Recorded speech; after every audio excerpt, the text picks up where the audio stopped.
Parfois, le plus grand erreur que nous faisons est de parler trop tôt. Tu racontes ton rêve, ton projet, ce que Dieu a mis dans ton cœur, et soudain, tout commence à se compliquer. Les critiques apparaissent, les doutes s'installent, et ce qui semblait être une bénédiction commence à perdre sa force. Mais si je te disais qu'il existe un principe spirituel très puissant dans la Bible, certaines bénédictions de Dieu doivent rester secrètes, jusqu'au moment exact qu'il a préparé. Aujourd'hui, tu vas découvrir pourquoi garder tes plans en silence peut protéger ta bénédiction, et comment Dieu agit justement dans ce silence. Reste jusqu'à la fin, parce que la dernière chose que je vais te révéler pourrait changer la façon dont tu partages tes projets pour toujours. Avez-vous déjà pensé que garder vos plans secrets pourrait être la clé pour que Dieu les bénisse? Beaucoup échouent parce qu'ils révèlent tout trop tôt. Mais il existe un principe spirituel que peu comprennent. Bienvenue mon ami très cher. Aujourd'hui, nous allons explorer ensemble un secret qui peut transformer complètement votre vie, votre famille et votre avenir spirituel. Car il existe des choses que Dieu nous confie, non pas pour que nous les crions au monde, mais pour que nous les gardions précieusement dans nos cœurs jusqu'au moment parfait de sa bénédiction. Le grand prédicateur Charles Spurgeon, celui que l'on appelle le prince de la prédication, avait l'habitude de dire que la véritable sagesse réside non seulement dans ce que nous savons dire, mais surtout dans ce que nous avons la sagesse de taire. Et c'est précisément de cela que nous parlons aujourd'hui, car il existe un principe spirituel profond que la majorité des gens ne comprend jamais, et le voici. Garder vos plans en secret n'est pas une faiblesse, c'est une stratégie divine. Vous connaissez cette sensation, n'est-ce pas? Ce désir presque irrésistible d'avoir un rêve, un projet, une vision que Dieu place dans votre cœur et de vouloir le partager immédiatement avec tous ceux qui vous entourent. Spurgeon nous enseigne que beaucoup échouent, non parce que leurs plans étaient mauvais, mais parce qu'ils les ont révélés prématurément. Et quand vous révélez ce que Dieu travaille encore en vous, vous ouvrez la porte à la critique, à la jalousie et même à la défaite avant que la bénédiction n'arrive.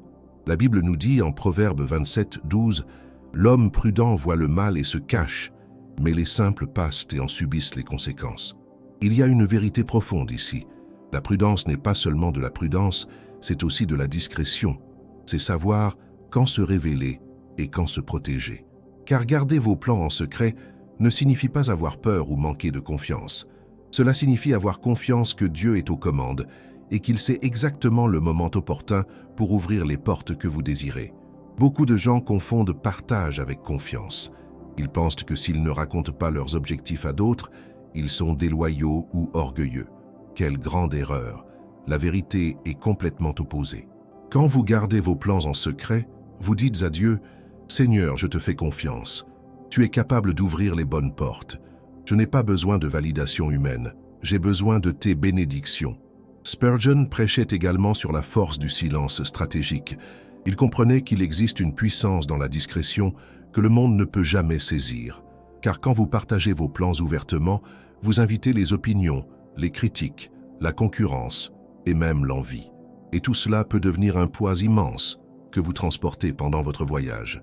Mais quand vous gardez cela comme un secret sacré entre vous et Dieu, vous créez un espace protégé où la foi peut croître librement sans entrave.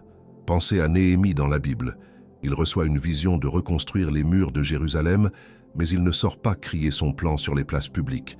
Il travaille en silence, en prière, jusqu'au moment approprié. Et quand il partage finalement son projet, il est tellement solide, tellement soutenu par la providence divine, que personne ne peut le détruire. Voilà ce que c'est de garder un plan en secret, en faisant confiance à Dieu. Et votre famille? Oh, votre famille sera tellement bénite quand vous comprendrez ce principe. Car quand vous gardez vos plans avec discrétion, vous enseignez également à vos enfants et à votre conjoint la confiance en Dieu. Vous leur montrez que la véritable sécurité ne vient pas de l'approbation des hommes, mais de la fidélité au Seigneur. Et cela, mes amis, c'est un héritage beaucoup plus précieux que n'importe quel succès mondain. Proverbe 15, 22 nous dit « Sans conseil, les plans échouent. Mais avec beaucoup de conseillers, il y a du succès. » Cela ne signifie pas partager avec tout le monde. Cela signifie avoir quelques conseillers sages et pieux, soigneusement choisis. La plupart des gens pensent que beaucoup de conseillers signifie l'avis de tous.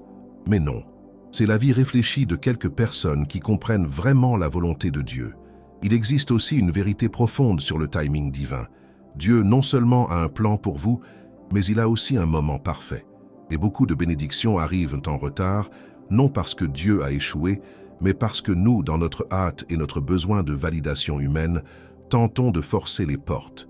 Quand vous gardez vos plans en secret, vous dites « Seigneur, j'attends ton temps.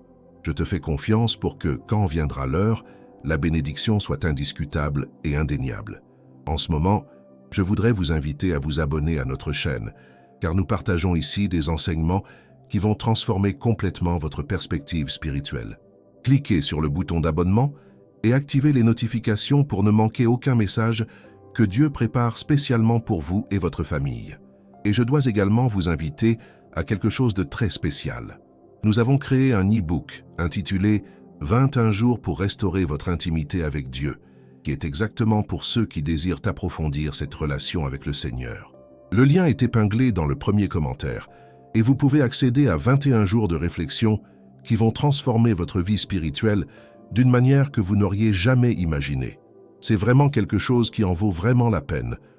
Mais vous vous posez peut-être cette question.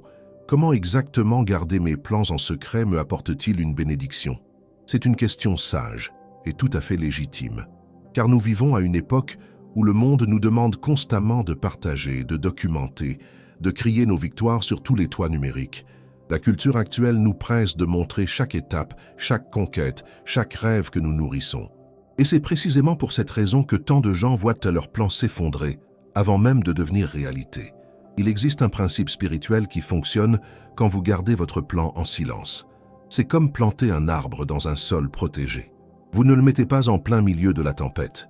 Vous le cultivez, vous l'arrosez, vous le protégez, jusqu'à ce que ses racines soient si profondes qu'aucune adversité ne pourra le renverser. C'est exactement ce qui se passe quand vous confiez vos plans uniquement à Dieu.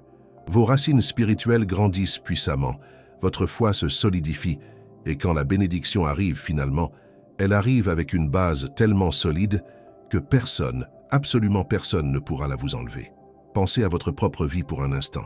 Combien de fois avez-vous partagé un rêve avec quelqu'un, rempli d'enthousiasme, pour recevoir simplement des paroles de doute? Cela ne marchera pas. Tu crois vraiment que tu peux le faire? Sois prudent avec ces attentes. Ces paroles, même si elles sont dites sans mauvaise intention, plantent des graines de doute dans votre cœur, et le doute est un poison lent qui ronge la foi. Mais quand vous gardez votre plan en secret, vous vous protégez de ces voix qui découragent. La Bible nous parle en 1 Thessaloniciens 4, 11. « Étudiez-vous à vivre dans le calme, à vous occuper de vos propres affaires et à travailler de vos propres mains, comme nous vous l'avons ordonné. » Il y a une sagesse profonde ici. Il existe une bénédiction spéciale réservée à ceux qui travaillent en silence, qui construisent sans annonce préalable, qui restent concentrés sur leur propre trajectoire sans se laisser distraire par l'approbation externe. Savez-vous pourquoi la jalousie est si dangereuse? Parce qu'elle est subtile. Quelqu'un peut être genuinely heureux pour vous en écoutant parler de vos plans, mais au fond, cette jalousie grandit comme une mauvaise herbe. Et la jalousie, laissez-moi être clair, possède un pouvoir spirituel. Quand quelqu'un envie votre succès, même secrètement, cela crée un nuage sombre qui peut retarder vos bénédictions. Mais quand votre plan reste caché, personne ne peut l'envier. Personne ne peut souhaiter votre échec parce qu'il ne sait pas que vous construisez quelque chose. Il y a aussi ceux qui, sans mauvaise intention, essaient de vous aider en partageant votre rêve avec d'autres. Ils pensent qu'ils vous soutiennent, mais en réalité, ils dispersent l'énergie de votre projet. C'est comme verser l'eau dans plusieurs tasses au lieu de remplir complètement une seule. Le pouvoir réside dans la concentration. Il réside dans la focalisation. Il réside dans le fait de garder votre plan comme un trésor que seul vous et Dieu connaissez. Genèse 37 nous raconte l'histoire de Joseph. Et il y a un détail crucial. Joseph partage ses rêves avec sa famille. Et quel est le résultat? La jalousie, la haine, la trahison. Ses frères l'ont vendu comme esclave. Mais voilà la beauté de l'histoire. Joseph n'a pas perdu sa foi même dans l'esclavage, même en prison. Il a gardé son rêve dans son cœur. Et des années plus tard, quand Dieu a finalement exalté Joseph, aucun homme ne pouvait l'arrêter. La bénédiction de Dieu était tellement manifeste que même ses frères ont dû se courber devant lui. Maintenant, permettez-moi de clarifier quelque chose d'important. Garder vos plans en secret ne signifie pas vivre isolé ou méfiant envers tous. Cela signifie avoir du discernement. Cela signifie choisir soigneusement avec qui vous partagez. C'est avoir 1, 2, peut-être 3 conseillers pieux en qui vous avez confiance absolument. Mais pas le monde, pas les réseaux sociaux, pas vos connaissances superficielles. Parce que la vérité est que tout le monde ne mérite pas d'avoir accès à votre rêve. Il y a des gens que vous aimez, c'est vrai, mais qui n'ont pas la maturité spirituelle nécessaire pour porter avec vous le poids de vos aspirations. Ce n'est pas un manque d'amour de votre part, c'est de la sagesse. C'est de la protection. C'est reconnaître que tous les cœurs n'ont pas été préparés par Dieu pour être gardiens de vos secrets. Observez également ce qui se passe quand vous gardez votre plan en silence. Votre focus s'intensifie. Vous travaillez non pas pour la reconnaissance, mais parce que vous croyez genuinely que Dieu guide chacun de vos pas. Vous ne vous laissez pas distraire par les opinions étrangères parce que vous ne les avez pas sollicitées. Vous avancez avec une clarté de propos que les gens qui crient leurs plans sur les toits ne posséderont jamais. Matthieu 6, 3 nous enseigne quelque chose d'extraordinaire. Mais toi, quand tu donnes aux nécessiteux, que ta main gauche ignore ce que fait ta main droite. Bien que ce verset parle spécifiquement de charité, il existe un principe universel ici. Il y a du pouvoir dans le silence. Il y a de la bénédiction dans la discrétion. Il y a de la force dans l'action sans besoin de validation. Et votre famille? Quand vous gardez vos plans avec sagesse, vous enseignez quelque chose de précieux. Vous démontrez que la véritable confiance en Dieu ne dépend pas du nombre de personnes qui approuvent vos objectifs. Vos enfants apprennent que le succès n'est pas construit sur la scène des réseaux sociaux, mais dans la chambre de la prière. Votre conjoint ou vos parents, s'ils sont encore vivants, voient en vous une maturité spirituelle qui les inspire. Il existe aussi une vérité sur le timing divin que beaucoup ignorent complètement. Quand vous partagez un plan prématurément, vous essayez, d'une certaine manière, de forcer la main de Dieu. Vous dites « Seigneur, je sais que tu es aux commandes, mais j'ai besoin que chacun sache maintenant que je suis aussi maître de la situation. » Quelle attitude immature cela révèle.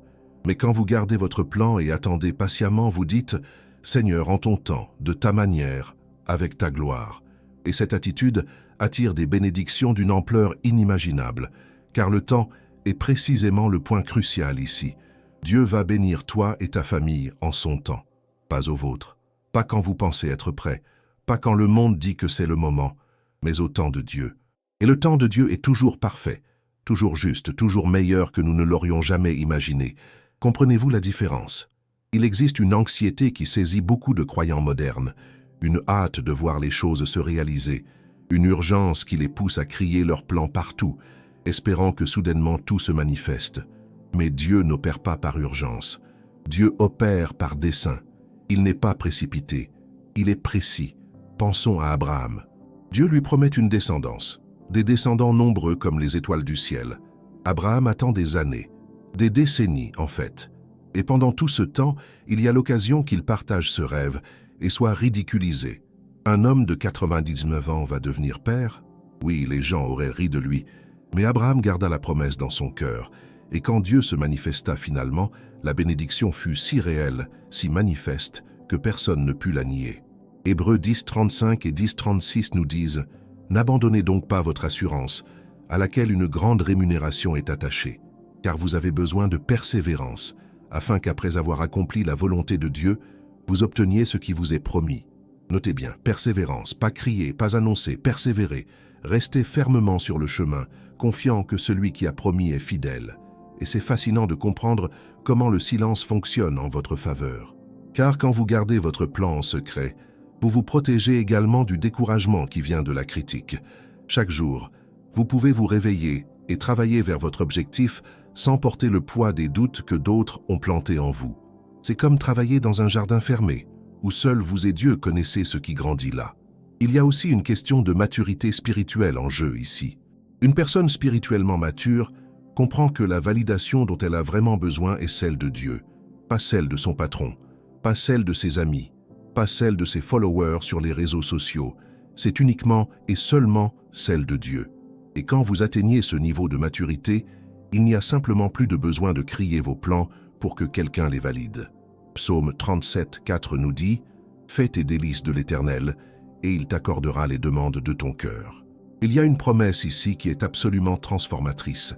Si vous trouvez votre joie dans le Seigneur, si vous placez toute votre allégresse, tout votre espoir, toute votre confiance en lui, alors les désirs de votre cœur seront réalisés. Mais notez bien, cela exige que vous renonciez aux besoins de validation humaine.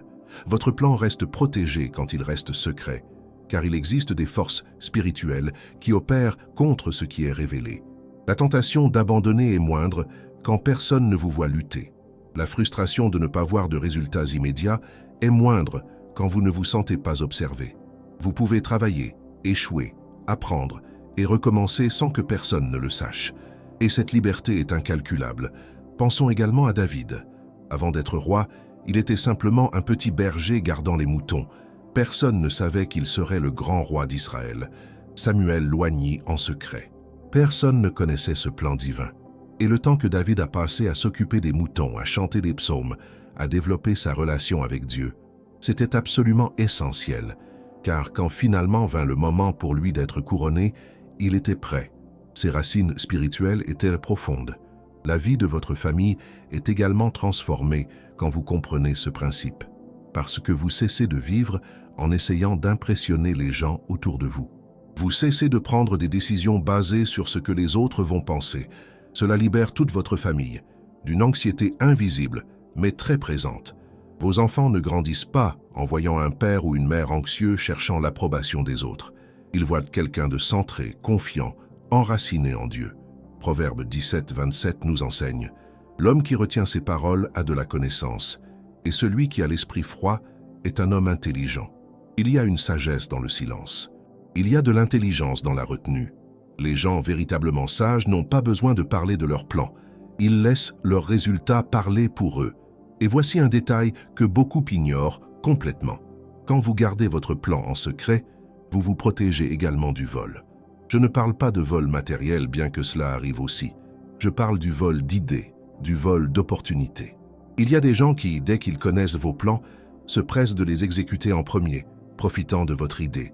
Mais quand votre plan reste secret entre vous et Dieu, ce risque disparaît. Il y a aussi une bénédiction de joie anticipée. Quand vous gardez un plan secrètement, vous expérimentez une allégresse particulière, une satisfaction qui ne vient que de savoir que Dieu travaille dans votre vie sans que personne d'autre ne le sache. C'est comme avoir un trésor caché. Vous vous réveillez chaque jour sachant quelque chose que personne d'autre ne connaît, quelque chose que Dieu prépare pour vous et votre famille. Luc 12, 2 nous dit « Il n'y a rien de caché qui ne sera découvert, ni de secret qui ne sera connu. » Cela signifie qu'au temps de Dieu, quand viendra l'heure, votre bénédiction sera manifeste. Mais cette manifestation sera tellement claire, tellement indiscutable, que tous la verront. Et quand viendront vous demander comment vous l'avez fait, vous pourrez témoigner en sincérité « Dieu l'a fait, je n'ai fait que faire confiance et rester fidèle. » Mais il y a quelque chose de bien plus profond que je dois partager avec vous en ce moment. Car garder vos plans en secret n'est pas simplement une stratégie, c'est une déclaration de foi, c'est un acte d'adoration. C'est vous disant à Dieu « Je te fais confiance plus que je ne fais confiance à l'opinion, à l'aide ou à la validation de n'importe quelle personne sur cette planète. » Quand vous faites cette déclaration, même silencieusement dans votre cœur, quelque chose change dans le royaume spirituel. Car Dieu honore la foi, il honore la confiance, il honore celui qui le choisit au lieu de choisir la multitude.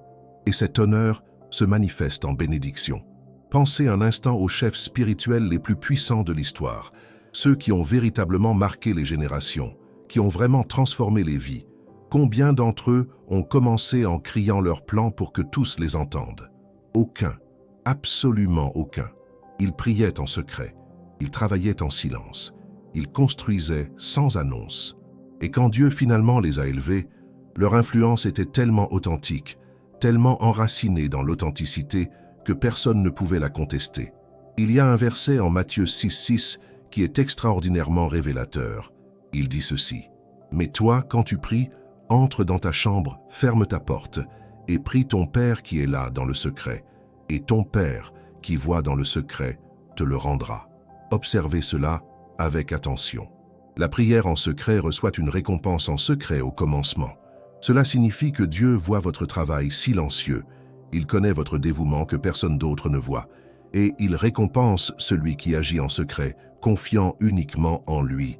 Car voici la vérité que beaucoup ne comprendront jamais. Dieu n'a pas besoin que vous publiiez votre succès pour qu'il soit réel. Il n'a pas besoin que vous documentiez votre foi pour qu'elle soit valide. Il n'a pas besoin que vous partagiez votre progrès pour qu'il soit authentique.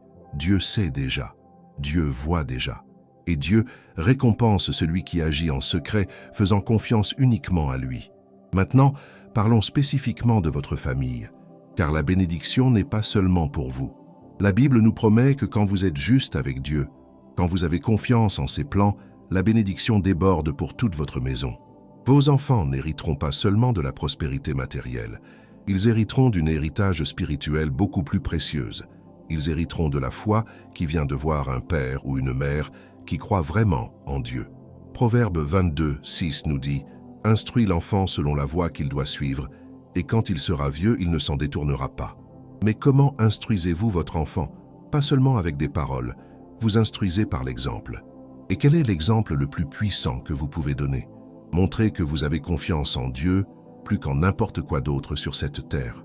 Quand vos enfants vous voient garder vos plans avec confiance en Dieu, sans anxiété, sans besoin compulsif de partager et chercher la validation, ils apprennent quelque chose de révolutionnaire. Ils apprennent que la véritable sécurité ne vient pas du nombre de personnes qui vous approuvent. Elle vient de savoir que Dieu est à vos côtés. Et il y a une vérité sur la jalousie que je dois approfondir davantage. Car la jalousie n'est pas simplement un sentiment passager que quelqu'un peut avoir pour vous. Selon la Bible, la jalousie est littéralement une pourriture des os. Proverbe 14:30 dit « Un cœur tranquille est la vie du corps, mais l'envie est la carie des os. » Quand quelqu'un vous envie, cette personne se blesse elle-même. Mais vous, en gardant vos plans secrètement, vous n'offrez rien pour que l'envie se nourrisse. Il y a aussi une question très pratique ici. Avez-vous déjà pensé au nombre d'opportunités magnifiques que Dieu apporte à ceux qui ne sont pas occupés à crier sur les opportunités qu'ils ont déjà? Car quand vous êtes concentré sur garder votre plan secrètement et travailler dessus, vous êtes libre de recevoir les choses suivantes que Dieu veut faire dans votre vie. 2 Timothée 2,15 nous dit « Efforce-toi de te présenter devant Dieu approuvé, comme un ouvrier qui n'a point à rougir, qui distribue correctement la parole de la vérité. » Il y a une notion ici de travail diligent, de métier bien exécuté, fait non pour impressionner personne, mais pour plaire à Dieu et à soi-même. Quand votre objectif est uniquement de plaire à Dieu, vous ne vous détournez pas, vous ne vous laissez pas distraire. Vous continuez en avant avec une détermination qui est pratiquement inébranlable. Il y a aussi une bénédiction d'espace émotionnel quand vous gardez vos plans secrètement, car vous n'êtes pas constamment en train de surveiller ce que les gens pensent de votre progrès. Vous ne lisez pas les commentaires des critiques. Vous n'êtes pas anxieux attendant un retour d'information. Vous avancez simplement, confiant que Dieu guide chaque pas. Et quand la bénédiction arrive finalement, quand Dieu ouvre finalement la porte que vous aviez demandée et attendue, il y a une joie pure, une satisfaction complète, car vous savez que c'était complètement Dieu. Ce n'était pas parce que vous connaissiez la bonne personne, ce n'était pas parce que vous aviez les bonnes connexions, ce n'était pas parce que vous aviez fait assez de publicité, c'était parce que Dieu s'est movimenté. Et cela, mon cher ami, est une victoire que personne ne peut jamais vous enlever. Romains 8:28 nous promet « Nous savons du reste que toutes choses concourent au bien de ceux qui aiment Dieu, de ceux qui sont appelés selon son dessein. » Toutes choses, pas seulement les bonnes, pas seulement les agréables, mais toutes choses concourent à votre bien quand vous êtes aligné avec Dieu. Et être aligné signifie exactement ceci. Gardez vos plans secrètement, confiant dans la providence divine, sans besoin de validation humaine. Mon très cher ami, vous êtes arrivé jusqu'ici, et cela signifie que Dieu a placé ce message dans votre cœur. Je vous remercie infiniment d'avoir consacré votre temps avec nous dans cette étude si puissante. Votre présence est une bénédiction pour nous. Maintenant, je vous prie de faire un pas important. Abonnez-vous à notre chaîne et activez les notifications, car les messages qui viendront sont spécialement préparés pour transformer votre vie spirituelle. Laissez également un like, partagez dans les commentaires comment cette vérité vous a impacté. Et quand vous aurez terminé, regardez les prochaines vidéos qui apparaîtront à l'écran, car chacune d'elles a été faite avec amour pour vous. N'oubliez pas notre e-book 21 jours pour restaurer votre intimité avec Dieu. Le lien est épinglé dans le premier commentaire.